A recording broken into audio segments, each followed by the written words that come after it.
నా ఉద్యోగంలో నేను ఉంటానా, ఇవి జరుగునా, అవన్నీ విషయాలు దేవుని చేతిలో ఉన్నాయి. నువ్వు క్రీస్తు కొరకు ఆలోచించు అంటున్నాడు ఆయన. మనం ఏం ఆలోచిస్తామంటే రేపేం చేస్తాం, వచ్చే వారం ఏం చేస్తాం, వచ్చే నెల ఏం చేస్తాం, వీటి గురించి ఆలోచన చేస్తాం. అయితే అవన్నీ దేవుని చేతిలో ఉన్నాయి. ఉన్నాయా లేవా?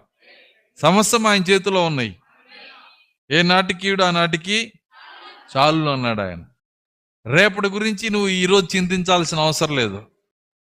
రేపుని గురించి ఆలోచన నువ్వు తీసేసేయి. రేపు ఎవరి చేతిలో ఉందో ఆ దేవుడు నువ్వు గురించి ఆలోచన చేయి.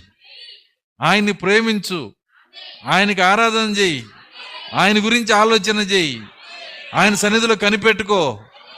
అవన్నీ నీకు దేవుడు ఇస్తాడు ఆయన.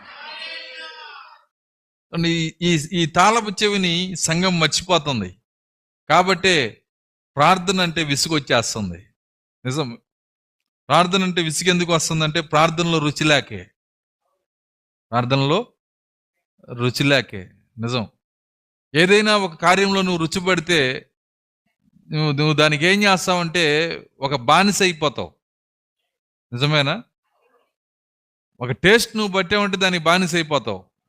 నువ్వు టీలో టేస్ట్ పట్టావు అనుకో, ఏమైద్ది? నువ్వు కాఫీలో టేస్ట్ పడితే, చికెన్లో టేస్ట్ పడితే, చెప్పండి. పిల్లలు అంటారు ఈరోజు చికెన్ లేకపోతే నేను, ఎందుకని? రుచి పట్టారు. రుచి పట్టినప్పుడు ఆ రుచి పట్టిన దాన్ని వాళ్ళకి ఇచ్చినప్పుడు అది వాళ్ళకి సంతోషాన్ని కలగజేస్తుంది. దానికి వాళ్ళు బానిస అయిపోతారు. రుచికి బానిస. పౌలు అని ఒక ఆయన ఉన్నాడు.